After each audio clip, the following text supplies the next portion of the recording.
గురువుగారు ఇంతకుముందు గ్రామాల్లో అయితే గ్రామానికి ఒక గుడి లెక్కన ఉండేది. ఇప్పుడేంటంటే మన సిటీలో చూసుకుంటే వీధికొక గుడి అలా వస్తూ ఉంటున్నాయి. చిన్న చిన్న గుడుల నుంచి పెద్ద గుడుల వరకు. హ్మ్. ఇలాంటప్పుడు ఏంటంటే మన పాత సాంప్రదాయం ప్రకారం గుడి పక్కన ఇళ్ళు అనేవి నిర్మించకూడదు అనేదైతే ఒకటుంది. ఒక పద్ధతి ఉంది. కానీ ఇప్పుడు మరి సిటీల్లో ఇలా గుడి పక్కనే చాలా ఇళ్ళు కూడా నిర్మిస్తున్నారు. మరి దీనికి సంబంధించి ఇది ఆ విధంగా చేయొచ్చు అంటారా? లేదంటే చేయకూడదంటారా? అది ఎలా ఉంటుందంటే అమ్మా, పూర్వం అంటే బాగా పూర్వం కాదు.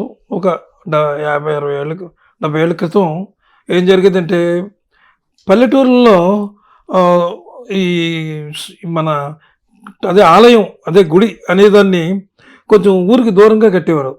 ఎందుకంటే అసలు అది వాళ్ళు ఎందుకు ఆ విధంగా కట్టారో, ఒకవేళ నడిచి వెళ్ళడం, నడిచి రావడానికి ఏమైనా వాళ్ళకి మరి వాళ్ళకి ఏమైనా వ్యాయామం అలా ఉంటుంది అనుకున్నారో ఊరికి చివరి కట్టేవారు.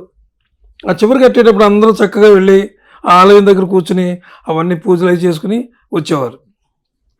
అయితే కొంచెం రోజులు పోయిన తర్వాత ఏమైందంటే ఊర్లో కూడా కొంచెం కొద్దిగా జనాభా పెరగడం వాటి వల్ల వాళ్ళు ఏం చేశారు, కొంతమంది ఈ గుడి పక్కనే ఇల్లు కట్టుకోవడం మొదలుపెట్టారు.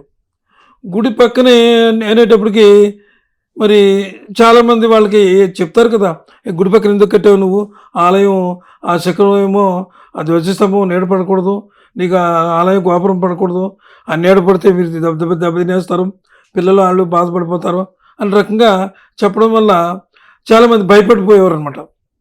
నిజానికి అది అలాగ గుడి పక్కన ఎందుకు కట్టకూడదని పెద్దలు చెప్పారంటే, కొన్ని గుళ్ళు ఉంటాయి అవి జీర్ణావస్థకు వచ్చేసి ఉంటాయి. అంటే జీర్ణావస్థ అంటే మీకు తెలియదు యాక్చువల్గా, అంటే అవి శిథిలమైపోతాయి అన్నమాట. శిథిలమైపోయేది పెద్ద ధ్వజస్తంభం ఉంటుంది. అలాగే అది విరిగిపోయి పడిపోతే అది మామూలుగా ఉండదు కదా. ధ్వజస్తంభం అంటే అది కనుక వచ్చి పడిపోతే నిజంగా ఎలాంటి ప్రమాదాలే కాదు, ప్రాణాలు కూడా పోతాయి. అందుచేత పెద్దలు పూర్వం ఎందుకు పెట్టారంటే, గుడికి దూరంగా కట్టుకోవాలి, ఇల్లు దగ్గర పెట్టుకోవద్దు అని భయం ఏం పెట్టారు. అలాగంటే మానరు కదా వాళ్ళు, ఆ గుడికి దూరంగా ఏంట్లే అని అంటారు. అలా చెప్పకుండా ఆ నీడ మీకు పడుతుంది కాబట్టి మీరు ఎందుకు పనికిరాకుండా అయిపోతారు, డబ్బులు ఉండవు, ఏముండవు, దెబ్బలు తినేస్తారు, అంచేత ఎట్టి పరిస్థితుల్లో గుడికి దగ్గర కట్టొద్దు అని ఒక భయం పెట్టారనమాట వాళ్ళు. ఎందుకు ఈ పురాతన అంటే అలా జరిగినాయేమో, కొన్ని పురాతన గుళ్ళు కొన్ని ధ్వజస్తంభాలు విరిగిపోయి అంటే ఎప్పుడో కట్టినాయి అనమాట అవి, అంచేత అలాగా పెట్టారు. అయితే ఇక్కడ ఇంకొక విషయం ఉంది, గుడికి దగ్గరలో కట్టుకుంటున్నారు ఇల్లు. అయితే ఇక్కడ వాళ్ళు చెప్పింది భయపెట్టింది ధ్వజస్తంభం పడుతుంది నీడ అని పెట్టారు, అది కాదు అసలు విషయం. ఇంకోటి ఏంటంటే, ఇప్పుడు ఈ గుడికి పక్కనే ఇల్లు కడుతున్నారు. ఆలయం అంటే ఏమిటి, ప్రతిష్ఠ చేసినటువంటి ఆలయం, పరమాత్ముడు అక్కడ ఉంటాడు అని మనం అందరం వెళ్ళి అక్కడ ఆయనకి నమస్కారం పెట్టుకుని ఏదో అభిషేకాలని అవి ఇవి చేసుకుంటాం. ఈ పక్కన ఇళ్ళు ఉంటాయి కొన్ని, అంటే సద్బ్రాహ్మణులు కొంతమంది ఉంటే కనుక వాళ్ళు చక్కగా అన్ని శుచితో ఉంటారు. కొంతమంది ఎవరు కట్టుకుంటారు ఇల్లు ఎవరికి తెలుసు, శుభ్రం లేని వాళ్ళు కట్టుకుంటారు. వాళ్ళు ఏం చేస్తారంటే ఈ గుడిలోకి వచ్చే భక్తులకి ఇబ్బందులు కలిగిస్తారు. ఇబ్బందులు అంటే ఏమిటి, ఉదాహరణకి నేను ఈ మాటలు చెప్పకూడదు, ఎన్వి తినేవాళ్ళు ఉంటారనుకో పక్కనే, ఆ ఎన్వి తినేవాళ్ళు చెప్పకూడదు కానీ కరెక్ట్గా చెప్పాలి, చేపలు తీసుకొచ్చారు వాళ్ళు తింటాకి, తోముతూ ఉంటారు. అది అసలు చేపలంటే అది ఆ వాసన మనం భరించలేం, కానీ తినేటప్పుడు చాలా రుచిగా ఉంటుంది. కానీ ఆ వాసన గాలికి అలాగేమవుద్దంటే ఆలయంలోకి వెళ్ళిపోద్ది పక్కన ఉంటే. అది ఆ భక్తులు ఉంటారు అక్కడ, వాళ్ళు ముక్కు పుటాలకి సోకి వాళ్ళు బాధపడతారు. అంచేత అది దాని గురించి కూడా పక్కన ఇల్లు కట్టుకోవద్దు అంటారు.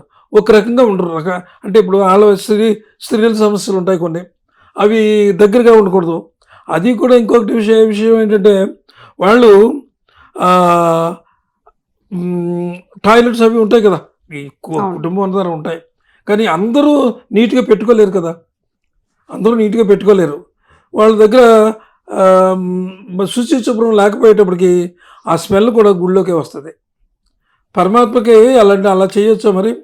ఆ భయం చేతనే పక్కన గుడికి ఎట్టి పరిస్థితుల్లోనూ కూడా దగ్గర ఉండొద్దని చెప్పారు వాళ్ళు. అది అయితే ఇంకొక విషయం ఉందమ్మా గురుగారు. మరి ఈ మధ్య చాలామంది పూజారులే ఇళ్ళలో ఉంటున్నారు కదా, గుడి పక్కనే కట్టుకుని ఉంటున్నారు కదా, మీరు దానికి ఏం చెప్తారని నువ్వు అడగచ్చు. అవును. అసలు విషయం ఏమిటంటే శుభ్రం అనేది గుడిలో పూజారి ఎలా ఉంటాడు, ఎంతో శుచిగా ఉంటాడు. మడి కట్టుకుని చక్కగా పూజ చేసుకుని ఎంతో శుభ్రంగా ఉండి వస్తారు వాళ్ళు.